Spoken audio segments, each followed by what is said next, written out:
Jammu Student Faculty Seminar on behalf of history, on behalf of Department of History. I would like to first welcome our esteemed chairperson, Professor Kanwar Chandradeep Singh sir, Dr. Jagdish sir, Dr. Negi और बाकी साथी जो भी पहुँचे नहीं हैं पहुँच जाएंगे, उन सभी का स्वागत है, अभिनंदन है। ये जो लगभग 1.5 वर्षों से हमने ये प्रकल्प चलाया है, स्टूडेंट फैकल्टी सेमिनार सीरीज के अंतर्गत जो सेमिनार के तौर पर एक लेक्चर रखने का जो प्रकल्प हम चला रहे हैं, उसका उद्देश्य आप सबके साथ साझा किया जाता रहा है लगातार। उसी क्रम में आज जो विषय हमारे समक्ष है वो बहुत ही महत्वपूर्ण विषय है dharma and ecology, understanding environmental sustainability through Bharatiya knowledge tradition. और ये विषय बहुत ही महत्वपूर्ण है और आज बहुत ही समकालीन विषय है, क्योंकि इसके ऊपर बहुत सारे रिसर्च किए जा रहे हैं, हो रहे हैं। मंत्रालयों द्वारा भी इस चीज़ को टेकअप किया जा रहा है बार बार, क्योंकि हमारा आज भी खतरे में है कहीं ना कहीं और आने वाला कल बहुत अधिक खतरे में है। तो उस दृष्टि से इकोलॉजी को समझने की, उस दिशा में कदम बढ़ाने की आवश्यकता है। तो उन सब चीज़ों को हमारे नॉलेज सिस्टम और ट्रेडिशन से जोड़ते हुए इस विषय को हमारे समक्ष रखने के लिए आज हम सबके बीच आप सबके बहुतों के साथी और हमारे पीएचडी स्कॉलर मुकेश सहाय जी हैं। तो मैं अधिक वक्त न लेता हुआ मैं मुकेश सहाय जी को आमंत्रित करता हूँ कि वो आए और इस विषय पर उनकी बात रखें। Thank you.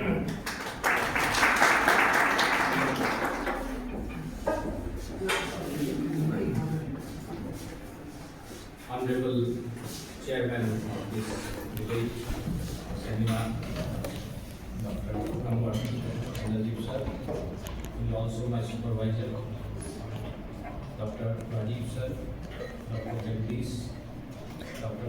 Negi, all the dignitaries whom I have seen but I am not able to see the name, and this entire August House and all the audience, my PhD colleagues and all others. First of all, I'd like to thank Dr. Rajiv to give me this opportunity, Dr. to organize this wonderful program. Secondly, I'd like to touch bit of this pious and serene land of Bhola Dhanij, which has given many sages, many famous sages in the world. Dear friends, this is the abode of Lord Shiva, the Kailasa, in proximity of this place. This is one of the middle ranges of Himalaya where I am talking to you. Actually, very clear in my mind to think about this. This is the first question and the good question. Somebody told me, sir, do you know what is the real meaning of Bhagavan? I was not going, I was chanting this word. He told, meaning of Bhagavan. Bhagwan. Bhav for Bhumi. Ga for Gagan, Va for Vayu, A for Agni, and then now for me. I was literally shocked that our sages, named every single word with such a great precision. Entire Panch Tattva is integrated in the word Bhagavan itself. Nobody thinks like this. Then somebody told me, sir, do you know when tsunami came? Even I saw that news in 2004 when the great tsunami came. Tsunami hit across the entire nation, entire coastal area, especially the southern part of the nation. It was reported in BBC that the entire Anges, Jarwa and other tribes have been swiped. Nobody is alive. After 3 days, I was shocked. None of them, not a single Jarwa died, not a single Anges died. Then it came in my mind. It looks something bizarre, but indigenous, knowledge is something which is not recognized, that is beyond the reach of the science itself. I know that at that time India didn't have the anti-tsunami warning kind of system. When we talk about the Newtonian mechanics, it moves into the quantum mechanics. Things have changed. We talk about the nuances. The same way, if we talk about whatever ideology of the modern time, it is limited to some binary. Whatever ism, be it socialism, capitalism, they have a limited thought of binaries. They can't understand, they cannot read between the lines, and that is why they are failing you. Here comes the importance of dharma, and here comes the importance of indigenous and tribal sort of things which are yet to be recognized and integrated into our serious course of learning. And that, what they were telling those, Angus people, they were telling, our ancestors told us that a kind of sound comes when Samudra Rakshas appears. And we can spell it out. We could spell it out 3 days before. And we resorted to a safer place. Whereas the mainstream population was completely, wiped off. Almost 10,000 people died in Chennai itself. Andaman beach and all. You all know this news.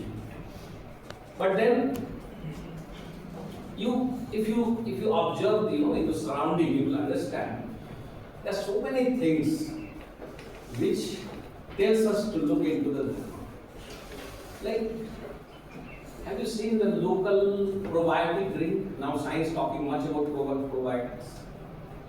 In Bihar there is a probiotic drink called Chach. In northeast it's Chang. Go anywhere, in south it's Tori. Right? Every local place across the globe you will find there is a probiotic. And that evolved from the indigenous people. Why I am talking this? Because indigenous people are the one who basically simply go by the dharma. What is dharma? And why I am talking about dharma? Like, the nature of fire is to burn and the water is to flow. But then there was an idea. People started thinking that we are the master of the nature. In White Junior places, he puts that the entire Western philosophy, they believe they are anthropocentric, they are not ecocentric people. They think is nature is mean for them, their exploitation. So man is the most dominating creature. They are not intrinsic people, they are not intrinsic people. But for us, every single creature is important. Be it a small ant also, we put food to ants in our festivals. Right? And if you look at the lifestyle of a Bishnoi community, you will be shocked. They believe that if you cut one tree, it is equivalent to the killing of 4 people. Just imagine. Yesterday, Supreme Court also penalized one person for cutting just some trees for making national highway. So now we are trying to actually these things remain just like some communist people. They came out with the idea that religion is a bogus because they never read it. Because see, you cannot become a spiritual unless you move beyond the materialism. So you cannot look into the optics, your lens is totally limited or narrow-sighted lens. If you want to look into the spiritualism, like see our idea of rhythm, the cosmic balance, we do not talk about our balance. We talk about the whole universe, how it moves into a kind of rhythm. Right? We talk about the non-violence, extreme non-violence. Even snakes are banned to kill in India. We cannot because they are the vehicle of Lord Shiva. We cannot kill the rats because they are the vehicle of Ganesha. We believe in such kind of biodiversity. But then our own system have been completely nullified by the Western philosophers, so-called the Orientalists, and they undermined our entire, Eastern. Basically, the problem is that in last 120 years, there have been the dominance of Marxist historians, and they undermined the entire, Vedic philosophy, especially because they told that Sanskrit is a bogus language that is of no use, right? But you will be shocked to know Vivekananda was the first person who told it is not just limited to Shastra. It is something related to the universal brotherhood, the universal peace, right? It's something which is still so relevant for the entire world. And then in the same line you will find Aurobindo Ghosh, even Maharshi Mahesh Yogi and different people, come into the side and they try to, put across that spiritualism is still alive and our religion still matters, right? And when I came to learn about the postmodernism, I was literally shocked. Be it eco-criticism, be it, the Chipko movement which is inspired by the postmodern idea, be it the ecofeminism, be it, the eco-sociology, whatever you term, you will be shocked to know it is very close to the Vedic ethos, the Vedic ideas.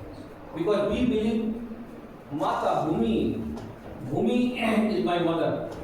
Mata Prithabhya, Atharvaveda, Bhumi Sutta.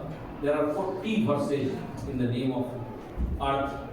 And see, we believe right since time immemorial that earth is something that regenerates. Earth is not something dead. Now science has come to the conclusion that yes, Veda was correct. Earth has something. Recently I was reading one research from Japan. It came that if you cast your negative energy on the water, its component changes chemically structure. That much impact happens. So when our shastras tell these things, we take it very lightly.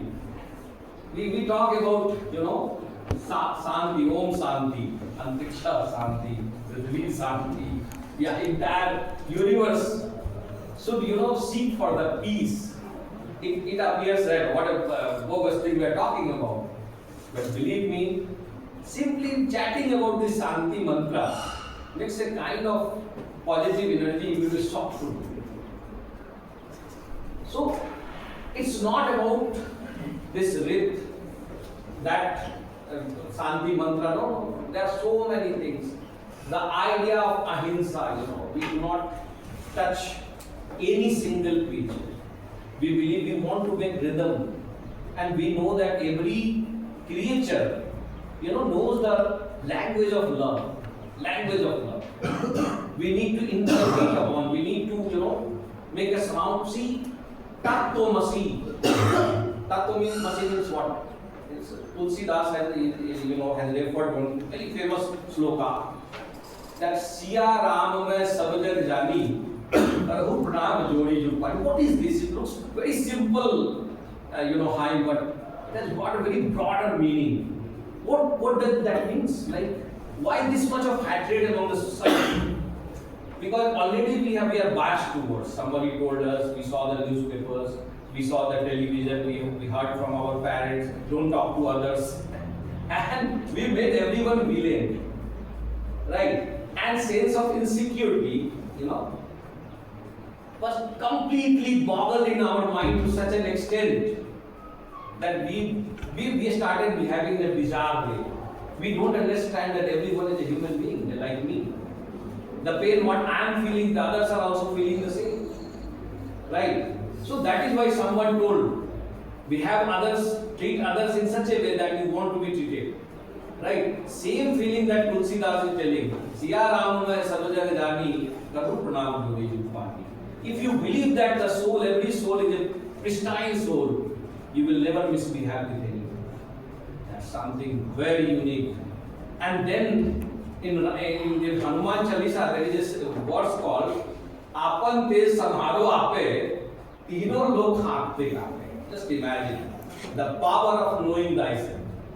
Most of us are interested in knowing the whole world, but none of us are interested in knowing ourselves, which is more important. If you know yourself, you will start connecting with the whole world, because the world is nothing but the expansion of the Maya.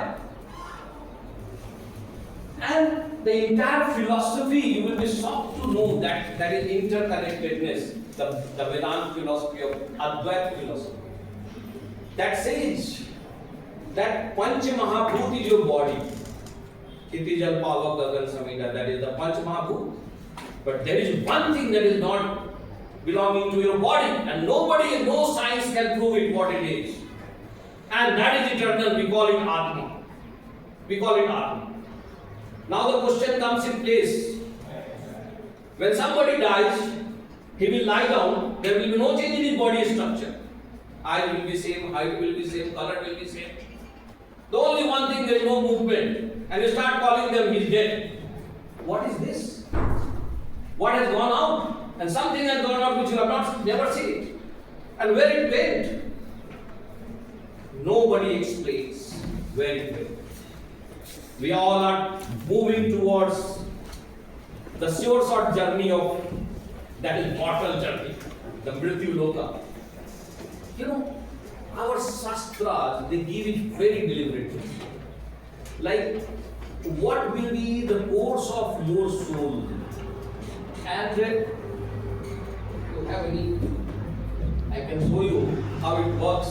अगर black board पे कुछ आप मुझे mark कर दे तो मैं कुछ बता सकता हूँ कुछ चीजें कि कैसे हाउ वेदांत में बहुत तरीके से उन्होंने बताया है कि ये आत्मा आई कहाँ से और ये है क्या मामला। और इसको अगर हम समझ ले तो परहैप्स हमारे दिमाग का जितना भी भ्रम है वो दूर हो जाएगा कि हम हैं कौन। हम लोगों को लगता है कि मैं शरीर हूँ और इसीलिए हम भोगवादी हो चुके हैं, कंज्यूमरिस्ट हो चुके हैं। जिस दिन हम ये समझ लेंगे कि हम शरीर नहीं है और यहाँ से सुई का टुकड़ा भी लेके नहीं जाने वाले हैं, ठीक है। और हमारे शास्त्र में ये भी लिखा हुआ है कि आप किसके लिए जमा कर रहे हैं, आप पॉलीग्राफ, कोई फायदा नहीं है। अगर हमारे पूत सपूत धन संचय का ही, पूत कपूत धन संचय का ही, जिस पुत्र के लिए आप जमा कर रहे हैं अगर सपूत निकलेगा तो जमा करने की जरूरत नहीं है, और जिस पुत्र के लिए आप जमा कर रहे हैं तो अगर कपूत निकल गया तो भी उसके लिए जमा करने की जरूरत नहीं है, क्योंकि वो तो उसको गंवा देगा 2 मिनट। मफत लाल संस को देख लीजिए, बिन्नी को देख लीजिए, सब खत्म हो गया देश में कई ऐसे ग्रुप से जो खत्म हो गए। तो यानी वो कहते अपरिग्रह, तो फिर कहते करें क्या समाज में सबसे अच्छा। देखिए अभी एक तरीका हम लोग एक बहुत बड़ा विषय चल रहा है कि हमें कैसे जीना चाहिए, दुनिया को हम सिखा सकते हैं क्या। उसमें हमारे एक आइडिया है दान, जो लिया है वो दे के जाना है। आया है सो जाएगा, राजा रंग होगी, जो भी धरती पे आए कोई तो रुकेगा नहीं। लेकिन इसी बीच में आपकी और हमारी जो चीज यहाँ रह जाएगी, क्या रह जाएगी, आपकी सोशल कंडक्ट में आपकी क्या रह जाएगी, आपके मकान बंगला नहीं, वो तो आपके परिवार के लिए होगा। समाज में आपका क्या रह जाएगा, आपकी मेमोरीज, आपकी मेमोरीज, जो आप लोगों से जब आप मिले, जो आपने बातें की, वो बातें गूंजेंगी, वो बातें रहेंगी, क्योंकि इस दुनिया में इससे ज्यादा आपके पास कोई asset, that is the best asset you have. तो उसके लिए, उसको स्ट्रॉन्ग करने के लिए हमारे यहाँ बहुत अच्छा कॉन्सेप्ट है दान। और दान भी इस तरह से कि इस हाथ से कीजिए, दूसरे हाथ को पता देते हैं, ठीक है। और जो आप ले रहे हैं उसको आप दान कर दीजिए, क्योंकि आप जब जाने से पहले दे दीजिए आप। अब बहुत अच्छा हमारे कॉन्सेप्ट है, the concept of moksha, you might have heard about, लेकिन कई लोगों को लगता है क्या, व्हाट इज दिस, और ये कैसे मिलेगा। अगर इस कॉन्सेप्ट को हम समझ ले तो हमारा पूरा का पूरा जो फिलॉसफी है कंज्यूमरिज्म का, वो हमारे दिमाग से उसका रूप कर देगा। क्योंकि वो कहते हैं कि चलिए ये आपका ये पृथ्वी लोक है, ये पृथ्वी है, और यहाँ पे आप शरीर नहीं, आपका नाम है जीवात्मा, यानी आप एक तरफ जीव हैं और एक तरफ आत्मा है।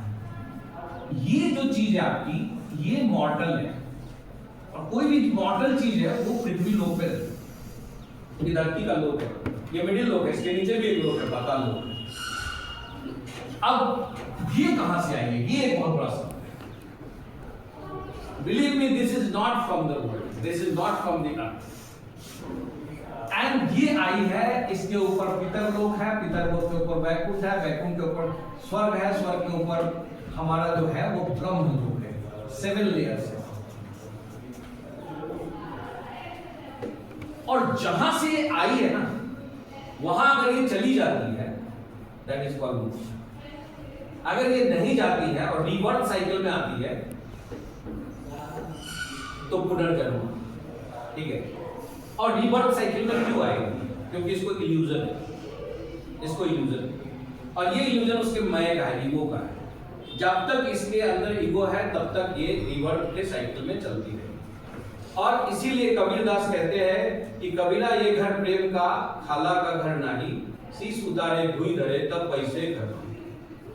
सबसे पहले अपने ईगो को आप खत्म कीजिए, जीरो, यही पे सारा ईगो पड़ा है, उसको खत्म कीजिए, तब शायद आपको एंट्री मिलेगी। अभी वहां तक पहुंचने की बहुत दूर की बात है।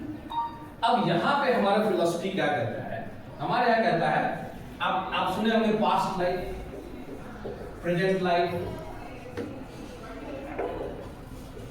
आपने कई लोगों के मुंह से ये सुना होगा कि हे भगवान, मैंने क्या बुरा किया इस बार तो मेरे साथ इतना बुरा हो रहा है। और उनके पास दुनिया का कोई रिलीजन नहीं समझाने के लिए। हमारे हिंदुइज्म में बहुत अच्छा फिलॉसफी है, वेदांत कहती है यस, मैं तुमको बताता हूं क्यों ये ऐसा हुआ है। क्योंकि तुम्हारा इस जन्म का जो कर्मा है वो जो है, जो प्रेजेंट लाइफ है और एक पास्ट है, फ्यूचर। ये जो तुम्हारा है ना, ये है अर्जित कर्मा। अर्जित कर्मा जो तुम अर्जित कर रहे हो इस, ठीक है। और एक पहले से चला आ रहा है, दैट इज संचित कर्मा। और ये दोनों मिला करके फ्यूचर का कर्मा बनता है, दैट इज प्रारब्ध। यानी आपके आने से पहले आपका प्रारब्ध बना हुआ है। प्रारब्ध पहले रचा फिर रचा संसार। यानी पहले ही आपका तय हो गया कि जब आप आएंगे तो इस लाइफ साइकिल में आपके साथ क्या क्या होने वाला है। क्योंकि आपका पास्ट लाइफ का भी कुछ कर्मा जुड़ा हुआ है, इसलिए आप बहुत लोग देखे होंगे बहुत अच्छे होते हैं, बहुत जेंटल होते हैं, दुनिया में किसी का बुरा नहीं करते, लेकिन उनके साथ बहुत बुरा होता है। ऐसे भी लोग होते हैं और उसको कोई साइंस एक्सप्लेन नहीं कर सकते। लेकिन हमारे यहाँ बहुत क्लियर एक्सप्लेनेशन है कि ऐसा क्यों हो रहा है। तो कहा कि भाई पास्ट लाइफ में भी आपने कुछ ऐसा तो किया है और 84 लाख जोड़ी में आपने जन्म लिया है, पता नहीं किस जोड़ी में क्या आपने कर्मा किया है, ये हमें और आपको तो नहीं पता है। ये तो कोई दृष्टा बता पाएगा कि आपने पिछले किस जन्म में आपने क्या कर्म किया है। और यहाँ इसको जब आप समझ लेते हैं ना, तो आपको अगर ये पूरा समझ लेंगे तो एक चीज बहुत क्लियर हो जाएगा कि life is nothing but full of illusion. इसीलिए कहते हैं शंकराचार्य, जगत मिथ्या ब्रह्म सत्य।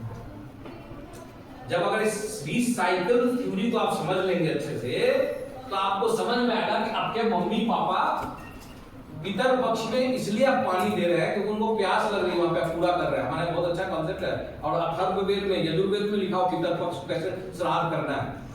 वो कहते हैं कि हमारे यहाँ कोई मरता उसको मोक्ष नहीं मिलती, मैक्सिमम स्वर्ग की कामना होती है, ब्रह्म की कामना नहीं होती।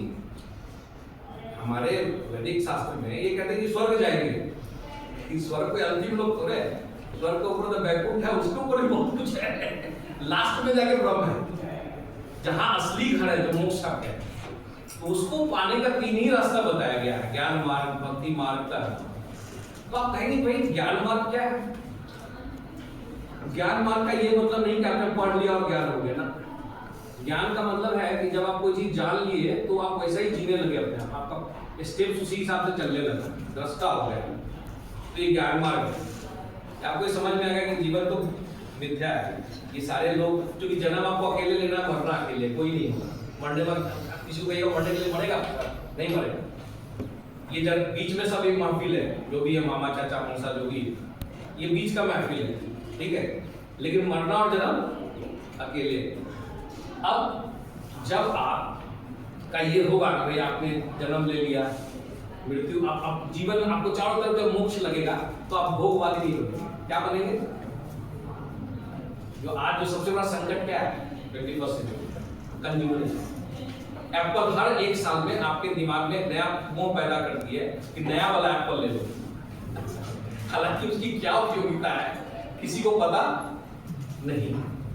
Phone at the end of the day साल भर आप यूज कीजिए, कैसा भी मॉडर्न फोन हो, आप कहेंगे यार ये तो बात करने के लिए ही तो है और क्या है। ठीक है, थोड़ी बहुत चीजें देख लेता हूँ और कोई बहुत ज्यादा बहुत फर्क नहीं है, लेकिन कंज्यूमरिज्म इतने कॉम्प्लेक्स लेवल में घुस गया है कि आदमी के एक एक ईगो को इनकैश कर रहा है, और ये एक बहुत बड़े सिविलाइजेशनल क्राइसिस को क्रिएट किया, जिससे आज हम बहुत बड़े इकोलॉजिकल संकट से गुजर रहे हैं, बहुत बड़ा इकोलॉजिकल संकट। आप देखिए हमारे यहाँ पूर्वजों को लोथरा नहीं समझते, और पितर पक्ष का मतलब होता है कि जो चले गए उनको फिर से याद करना कम से कम साल में। ये कितनी बड़ी बात है, आप इमेजिन वेस्ट सोच भी नहीं सकता उसको, कि हमारे कोई बुजुर्ग गुजर गए और हम 20 साल बाद भी उनको पानी दे रहे हैं साल में 15 दिन तक, और उनके नाम पे एक भोज करा रहे हैं, और हम रो रहे हैं उस दिन उनको याद कर रहे हैं कि वो थे, कम से कम वो तो एक ऑकेजन है आपको याद करने का। दुनिया का कोई धर्म बता दीजिए जिसमें ये चीज, ये जो पितर पक्ष जो आपको लग रहा है वो बड़ी चीज है।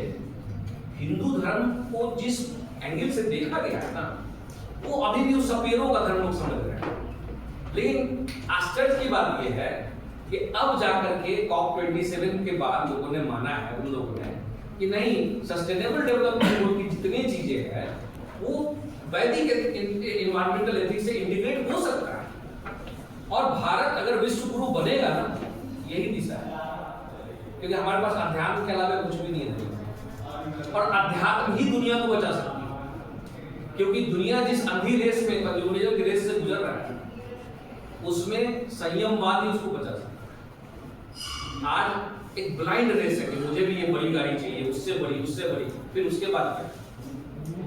और ये किस तरह की रेस है समझिए, ये रेस है एक जहाज डूबने वाली टाइटैनिक की तरह, और हर आदमी को आगे का सीट लेना है।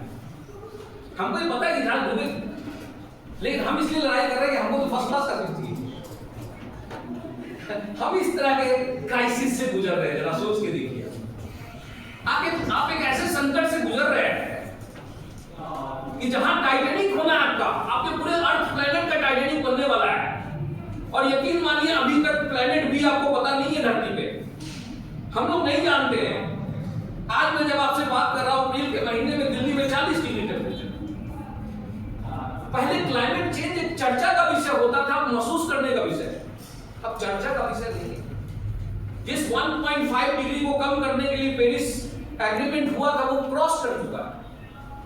तो अभी मैं देख रहा था कि साइंस के बारे में किसी ने मुझे बताया, नासा की थे वो, उन्होंने कहा कि साइंस ये है संकट और साइंस यहां पे खड़ा है। तो फिर who will join the dots? तो साइंस तो सॉल्यूशन में रहा नहीं। तो अब कह रहे हैं कि नहीं, अब इंटरसेक्शनल डायलॉग होना चाहिए। ठीक है, अब वो लोग कह रहे हैं नहीं, रिलीजन को इसमें इंटीग्रेट करना चाहिए। यही नासा के लोग, यही सारे लोग जो पहले कह रहे थे कि साइंस के पास दुनिया का हर चीज का सॉल्यूशन है, अब वो कह रहे हैं कि साइंस ने ही सारी समस्याएं क्रिएट कर दी। फिर क्यों काटा? क्योंकि वहां पे आपको लंदन में रेलवे लाइन की पटरियां बिछा दी। आपने यहाँ पे कमर्शियल फार्मिंग क्यों किया? क्योंकि आपको वहां पे एक्सपोर्ट करना था। आपने यहाँ पे हिल स्टेशन क्यों डेवलप किया? यहाँ के तमाम जो पहाड़ी इलाके, जो बल्कि बहुत इको फ्रेंडली हुआ करते थे, आज भी आप चले जाइए sacred groves of India, Google कीजिएगा, नागालैंड में है, मणिपुर में है, छत्तीसगढ़ में सरनम नाम से है, अलग अलग जगहों पे आपको सैक्रेड ग्रोव्स मिलेगा। तो जानकर हैरत होगा कितने इको फ्रेंडली है। वाटर कंजर्वेशन से लेके तमाम चीजें वो सैक्रेड ग्रोव्स पे हो रही है, क्योंकि साइंटिस्ट जाकर के देख रहे हैं और दिमाग खराब हो रहा है कैसे ये ट्राइबल्स लोग इतना बढ़िया उनको क्रॉप प्रोटेक्शन आता है। आपको जानकर हैरत होगी कि जो लाइकेंस है, एल्गी है, फंजाई है, इनके इस्तेमाल जितने हम और आप नहीं जानते उतने ट्राइबल्स को पता है। तो मैं कहता हूं कि जो भारतीय जो रिलीजन है, जो भारतीय जो उसमें एनवायरमेंटल जो सस्टेनेबिलिटी की जो आइडिया है वो टूट कर भरी है, बशर्ते कि उसको सिर्फ मंत्रा समझ के आह्वान नहीं किया जाए, उसको वे ऑफ लाइफ समझा और आज के जीवन शैली से उसको इंटीग्रेट किया जाए कि अहिंसा का रियल मीनिंग क्या है, अपरिग्रह का आज के संदर्भ में क्या इस्तेमाल हो सकता है, ऋत का आज के परिप्रेक्ष्य में क्या हो सकता है, और पंच महाभूत जिसको आप हंसी मजाक समझ रहे हैं वो कितनी बड़ी चीज है। यानी जिस ब्रह्मांड, आपको ये जानकर हैरत होगा कि जब चंद्रशेखर को नोबेल मिला 83 में, मैं विज्ञान का छात्र था, तो गलती से मैं हिस्ट्री में आ गया तो विज्ञान पहले मुझे सुस्ती है, तो मैं चंद्रशेखर का इंटरव्यू कर रहा था। मैंने कहा कि देखिए, मैं तो पुराण में राक्षस और उसकी लड़ाई पढ़ रहा था, देवता असुर संग्राम, और उससे मुझे ब्लैक होल का आइडिया मिला। आप बताइए कि दुनिया, ओपेनहाइमर कह रहे थे, मैं गीता से मैंने ये परमाणु बम के बारे में समझा कि हजार सूरज की रोशनी। वहां नासा में जाइए तो नटराज का डांसिंग शिव रखा हुआ है। तो मैं ये कहना चाहता हूं कि जब विवेकानंद गए, आपको जानकर हैरत होगी, 120 देश के लोगों ने, जबकि ऐसा नहीं था कि उससे पहले वेद पे काम नहीं हुआ था, 1785 से भारत में एशियाटिक सोसाइटी कुछ न कुछ कर रही थी, लेकिन उस पहलू पे काम नहीं हो रहा था जो विवेकानंद ने, उस पहलू पे काम। ये सोचने की बात है कि आखिर जब वेद पे पहले से काम हो रहा था, तो आखिर विवेकानंद ने ऐसी कौन सी बात कर दी कि जो लोगों को ये लगा कि इससे पहले कभी नहीं हुआ। आखिर आप सोच सकते हैं, जिस वेस्ट ने पूरी सिविलाइजेशन की दौड़ में लगा दी अपने पूरे इन्वेस्टमेंट को, उसको क्या जरूरत है 120 कंट्री में विवेकानंद को लैंड डिस्ट्रीब्यूट करने। 120 नेशंस में आज फ्री ऑफ कॉस्ट लैंड दिए गए रामकृष्ण मिशन। विवेकानंद ने वेद के पेड़ तो नहीं लगा दिए, ना ही उपनिषद के 4 नए लाइन जोड़ दिए, वो तो पहले से एग्जिस्ट करता है। यानी उन्होंने उसको कॉन्टेक्सचुअलाइज किया आज के सिविलाइजेशन। देखिए, ये जो मेरा रिसर्च है वो इसी संदर्भ में है, वो एक नेक्स्ट लेवल पे जाता है। वो लेवल है एनवायरमेंटल क्राइसिस, जिस पे हमको ये सोचना होगा कि आज अगर हम घर में रहते हैं तो हम कैसे चीजों को रिसाइकल करें, कैसे चीजों को, जैसे देखिए वेद कहता है कि जो लिया है तुमको देना पड़ेगा, ठीक है, वापस लौटा। कैसे हम संयम बढ़ते अपने जीवन में। आप योग में देखिए, यम नियम आसन प्राणायाम ध्यान, समझते हैं आप? ये जो फिलॉसफी है इसको 2500 साल तक लोगों ने नकारा था। अब कह रहे हैं कि नहीं, इसको अल्टरनेटिव उस पे माना जा सकता है। पहले नहीं मानते थे हमारे योग। क्यों मानते हैं? हमने तो आपको मानने के लिए नहीं बोला, हमने तो नहीं कहा कि आप आयुर्वेद को मानिए। मेरे एक दोस्त हैं, क्लिनिकल साइंटिस्ट हैं अमेरिका में, बहुत बड़े साइंटिस्ट, ऐसे वैसे के, मतलब कई वहाँ के लॉबी के प्रेसिडेंट हैं।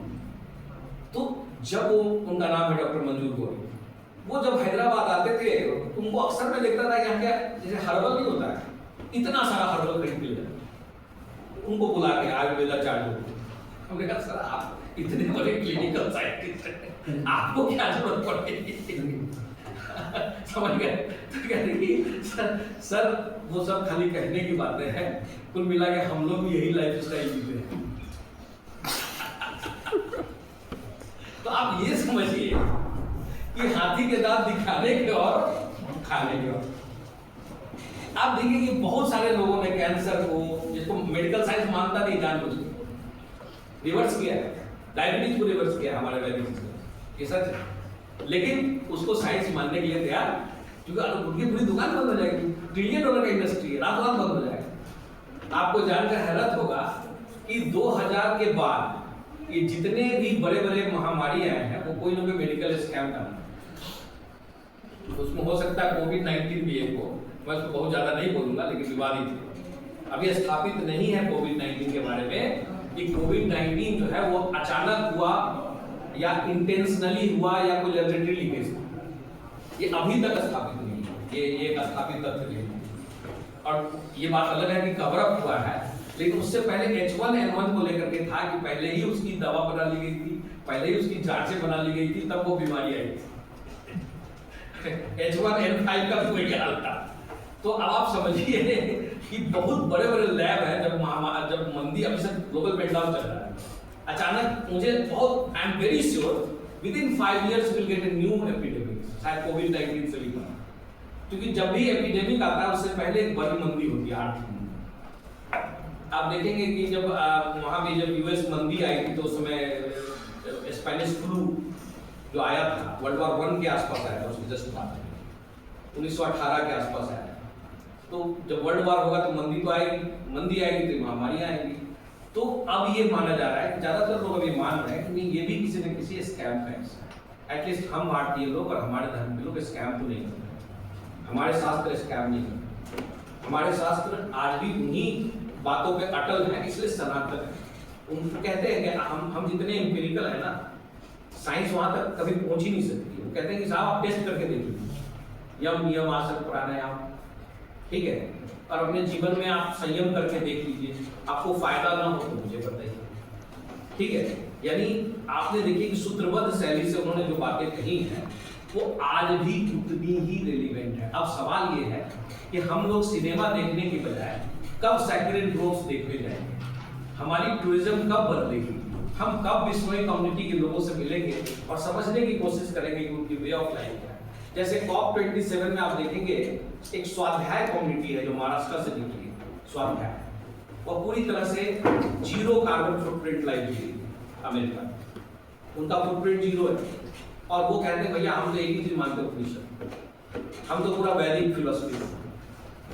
और उन्हीं को देखते हुए COP27 में ये बात आई है कि भाई ये जो हमारे यहाँ के जो लोग हैं उनका जो वे ऑफ लाइफ है, सच पूछे तो आज हम लोग का जो सबसे बड़ा संकट है ना, अपने वे ऑफ लाइफ से डिस्ट्रैक्ट होने का संकट। ये संकट नहीं कि उस पे हैं, हम उससे पूरी तरह से बिखर गए हैं। और उस पे सबसे बड़ा हमला किया है ग्लोबलाइजेशन, सबसे बड़ा। ग्लोबलाइजेशन ने हमारी संस्कृति पे कल्चरल अटैक किया, टेलीविजन, इंटरनेट और रील्स के माध्यम से, और इसने हमारे को अपने अब उसमें एक नई आयाम जुड़ गई, फेक 2.2, जिसको बहुत पहले बॉडरीलैंड कहा करते थे हाइपर रियलिटी।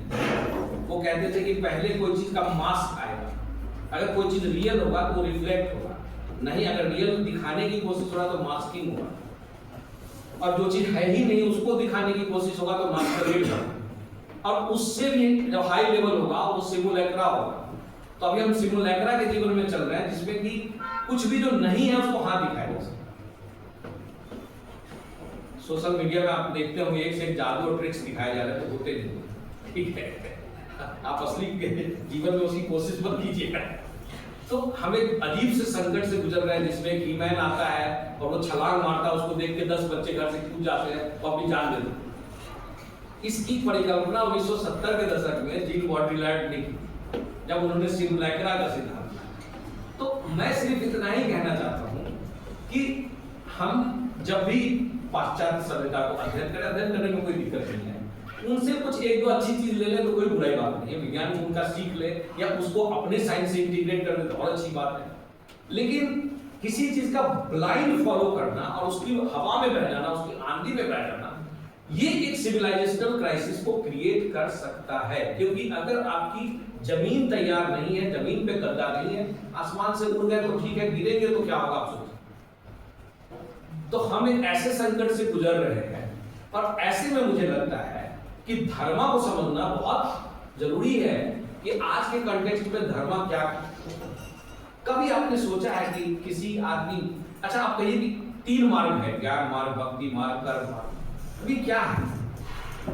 कई लोगों से पूछते सर कर्म का तो कोई डेफिनेशन नहीं है, कर्मा रिटर्न्स लोग बोल देते हैं, कुछ भी बोल देते हैं।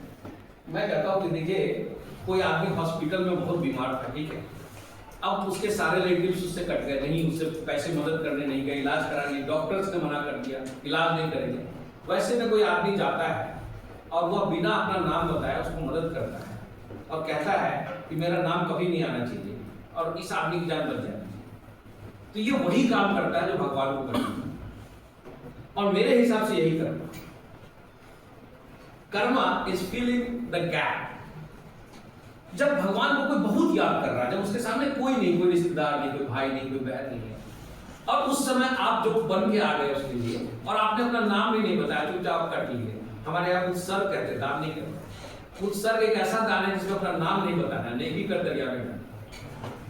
तो अगर आप इस तरह का कुछ करते हैं तो कर्मा नंबर 1 है, ठीक है, ये कर्म मार्ग है, ठीक है। तो इस मार्ग से सीधे सीधे आपको पितर उत्तर लोग पे जाकर सीधे यहाँ पहुंचेगा, सीधे ब्रह्म लोक में। या तो ज्ञान मार्ग से जाइए या कर्म मार्ग से जाइए। और तीसरा मार्ग है जो हमारे यहाँ आप देखते हैं निरंकारी लोग, ये जो हमारे यहाँ 18 वाले जो लोग हैं, जूना 18, तो वो देखिएगा पहले शरीर का कपड़ा त्यागते हैं, भोजन त्यागते हैं, और एक स्थिति ये हो जाती है उनका स्वरूप भी कई बढ़ते हैं, और जब चाहे स्वरूप ले भी लेते हैं। मुझे याद है मैंने 90 के दशक में एक बाबा से मिला था, देवराहा बाबा। तो मैंने उनके बारे में पढ़ा, मुझे लगा झूठ बोलते हो, कोई कहा कि 200 साल से ऊपर पुराना है। मैंने कहा कैसे हो सकता है? तो मैंने पढ़ा, तो मैं बड़ा खोजी आदमी, मैंने पढ़ा, मैंने कहा कि तो राजेंद्र बाबू जब जवान थे तो वो उनको पैर छू के आशीर्वाद दिए थे, उस समय बहुत बुरे थे। अगर ये भी बात सच है तो आदमी 100 से तो बहुत ऊपर का रहा होगा। समझ रहे? जब डॉक्टर राजेंद्र बाबू ने उनका पैर छुआ, वो पहले से आशीर्वाद देते थे, हमको भी पहले से दिए थे। तो आदमी का क्या ये हो सकता है, सोचिए, इमेजिन करिए। जब राजेंद्र बाबू पैर छूते थे उनका, उस समय कहते थे कि तुलसीदास का विवाह देखते थे, तुलसीदास के विवाह में बरियाती में गए, ऐसा तो मान लीजिए तुलसीदास नहीं भी गए होंगे, 150-200 साल लगे होंगे, तो कुछ तो सिद्धि मानेंगे आप उनको, ये तो नहीं कहेंगे, विज्ञान तो नहीं समझ पाएगा कि कौन सिद्धि है। अब पैर जो था, पैर हमको लगता है हम लोग का 2 पैर था, बहुत लोग पहले से आशीर्वाद मंच बहुत ऊंचाई मंच पर जाता था उसके पैर से। तो अब आप समझिए कि जिसको हम लोग हंसी मजाक और समझते कि ये तो बकवास की चीजें हैं, धर्म क्या है, सब फालतू है, सब हौसला है। कम्युनिस्टों ने हमेशा बता दिया कि अपनी चीजों को जितना गाली दोगे उतना ही तुम महान बन जाओगे। कुछ दिनों पहले मैं रामचरण जी, हालांकि मेरे गुरु थे, मैं उनकी बहुत सारी किताबें पढ़ता रहता हूँ, रोमिला थापर जी, ये लोग एंशिएंट इंडिया के बहुत बड़े एक्सपर्ट। लेकिन आपको हैरत होगी कि सही से कहीं भी ढंग का वैदिक कोटेशन तो नहीं मिला, ये मैं टाइम से, क्योंकि इन लोगों ने ये बताया कि इंद्र का उत्तर वैदिक काल में कहीं कोई दिक्कत नहीं, या एकदम बॉम्ब देता है, मैं भी यही मान के चलूंगा। लेकिन जब मैंने अथर्ववेद पढ़ा, यजुर्वेद पढ़ा, सामवेद पढ़ा, आई वाज शॉक्ड। इंद्र की उतनी ही महिमा जितनी ऋग्वेद में, तो ये कैसे इन्होंने तय कर दिया इंद्र जो है उत्तर वैदिक काल में गौन हो गए। ये अभी भी विवादित है मेरे हिसाब से। ये फैक्ट चला रहा है, कम्युनिस्ट स्कूल में पढ़ाया जाता है, इंद्र की महिमा समाप्त हो गई, अग्नि खत्म हो गए, वरुण खत्म हो गए। ठीक है, आपने पढ़ा भी होगा, या हम लोगों ने भी कम्युनिस्टों के इतिहास में पढ़ा है। आई चैलेंज, क्योंकि मैंने वेद कॉलेज में पढ़ा कि अगर कोई इस चीज को साबित कर दे तो मैं मान लूंगा, क्योंकि मैंने उत्तर वैदिक किताबों में खूब इंद्र के मंत्र पढ़े, एक तो नहीं सैकड़ों, और खूब महिमा पढ़े। इसलिए यानी कि बहुत सारे जो बायसे जमाने हैं ना, उसको अभी हमको डीक्लटर करना पड़ेगा, तभी हम सही धर्म समझ पाएंगे। हम लोग क्या समझते थे? कुछ नहीं, अरे सपेरों का देश है, यहाँ लोग जादू टोना करते हैं, लोगों को ज्यादा पड़ी, ये लोग थोड़ी कुछ थॉट्स है, इनके पास कोई एथिक्स थोड़ी है। यकीन मानिए, हम पूरी दुनिया को इन्वायरमेंटल एथिक्स दे सकते हैं, और ये एक ऐसा विषय है जिसपे हम आज भी ग्लोबल लीडर बनने की क्षमता रखते हैं, बशर्ते कि आप लोग जैसे छात्र, आप सभी इस पे भागीदार बने। ये कोई हमारा विषय नहीं है, हम तो आज एक चीज लेके आए हैं, हम तो नहीं रहेंगे, हम लोग की आयु आधी से ज्यादा निकल चुकी है।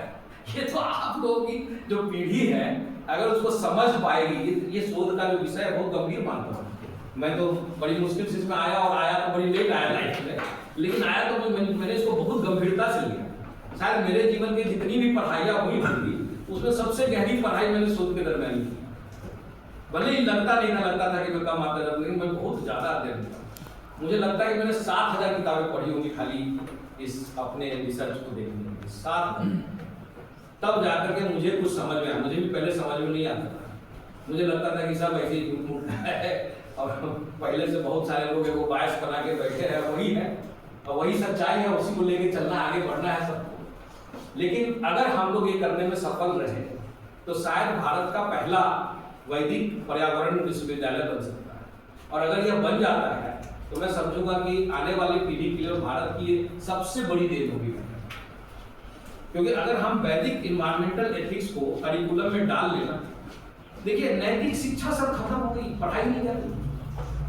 मैं तो कहता हूँ वेद के कुछ ब्रह्म वाक्य को नीति श्लोक के तौर पे जो पहले पढ़ाया जाता था उसको फिर से शामिल किया जाए, और इन्वायरमेंटल एथिक्स को 6ठी क्लास से शामिल किया जाए, कि ताकि बच्चे जो है उनको बताया जाए कि आपका जो है बहुत सारे काम में के लिए कि सीड, अच्छा गिफ्टिंग के लिए बजाय झूठ मूठ आर्टिफिशियल वो गिफ्ट करने के कुछ प्लांट गिफ्ट किए जाए या फिर सीड गिफ्ट किए जाए। हैदराबाद में हम लोगों ने शुरू कराया था सीड गिफ्टिंग। जैसे कोई फेस्टिवल है ना, आप किसी को बुला रहे हैं तो आप बंचेज ऑफ सीड ले आइए, सीड तो हल्का भी होता है, अब वो आप गिफ्ट कर दीजिए, और वो अगर प्लांट कर देते हैं तो ये बहुत बड़ी चीज हो जाएगी। नहीं तो खाद तो देंगे। वहाँ पे जापान के अकीरा मियाकामी नाम सुने होंगे, बहुत बड़े थिंकर है, इकोलॉजिस्ट है। वो कहते हैं कि देखिए अगर दुनिया को बचाना है, जैसे उनको एक चैलेंज दिया गया था कोस्टारिका, आज से तकरीबन 30 साल पहले। कोस्टारिका अमेजन के जंगल है वहाँ पे, वो खत्म हो गए थे, लगभग 80% जंगल था। उनको कहा गया था कि ये इसको आप कैसे रिकवर करें, तो उन्होंने कहा कि मुझे आप केवल ये बताइए कि यहाँ पे पुराने कोई सिनागोग्स या टेम्पल या कोई मंदिर दिखा दीजिए, तो पुराने कोई इमारत जो भी जिसको आप मानते हैं। लोगों ने दिखाया, मंदिर तो नहीं मिलेगा उन जगहों पे, तो पुराने सिनागोग्स मिल जाएंगे, कुछ और मिल जाएंगे, सब जगह होता है। जैसे हम लोग का मंदिर है ना, तो जी यहूदियों का सिनागोग है।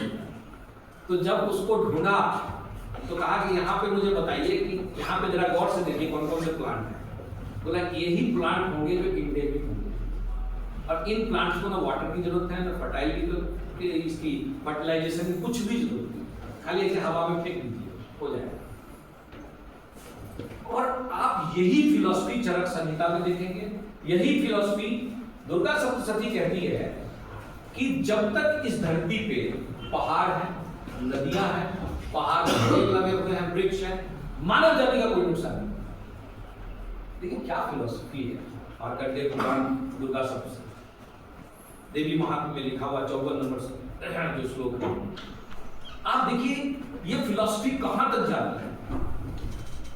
एक दो नहीं, हमारे चरक कहते हैं, मनु कहते हैं, और कई सारे पुराणों में, वराह पुराण में लिखा है कि अगर कोई एक पेड़ काटता है तो उसको 10 पुत्रों की हत्या के समान उसको सजा मिलेगी।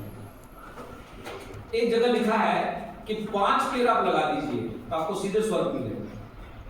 देखिए उसमें बहुत सारे पेड़ बताए गए, जैसे नीम का पेड़ है, बरगद का पेड़ है, पीपल का पेड़ है, जैसे आपका ये क्या बोलते हैं हमारे यहाँ में लोगों को 5 बताया गया मेन, ठीक है। पंचवटी का कॉन्सेप्ट होता था।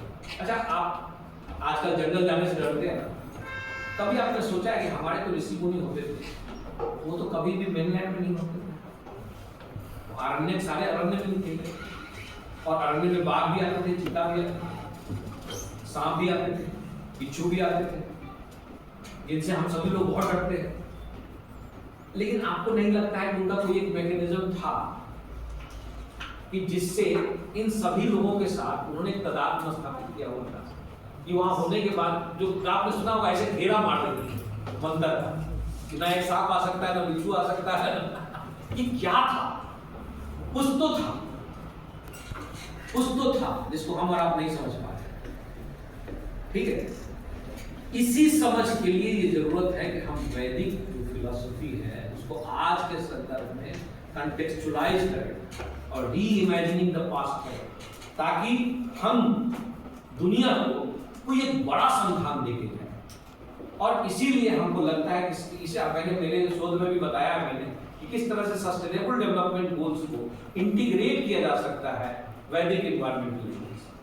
अगर छोटा सा भी कदम आप और हम उठा लेते हैं, मैं समझता हूँ मानव सभ्यता, भारत को छोड़ दीजिए, पूरी मानव सभ्यता को एक बहुत बड़ी देन है। Thank you very much.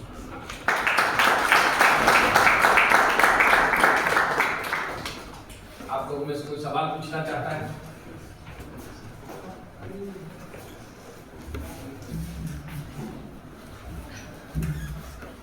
कोई प्रश्न?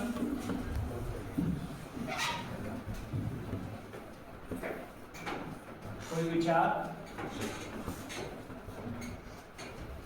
सिर्फ मेरा एक क्वेश्चन है, जैसे सर ने कहा मैं देवराहा बाबा से मिला था, तो मुझे ये जानना था, वो देवराहा बाबा देवरिया जिले के देवराहा बाबा हैं। भाई और सर एक क्वेश्चन ये है कि नेशनल सिक्योरिटी की जहाँ बात आती है, वहाँ पे हम इकोलॉजी को कैसे देखें? जैसे अभी ग्रेट निकोबार प्रोजेक्ट जो चल रहा है, उसमें एक पार्ट नेशनल सिक्योरिटी का है कि हम चाइना को काउंटर करने के लिए हिंद महासागर में कुछ वहाँ पे पोर्ट वगैरह हमने ग्रीन कॉरिडोर बनाया है। ये क्या है? बाकी लोग तो कॉरिडोर बनाते हैं, हमने क्या बनाया है? Green corridor. बस हो गया। तो नेशनल सिक्योरिटी तो नेशनल सिक्योरिटी भी और ग्रीन भी है, दोनों बात इंटीग्रेट हो गया ना। आप ग्रीनरी को बिना डैमेज किए आप सिक्योरिटी के लिए जो करना है करिए।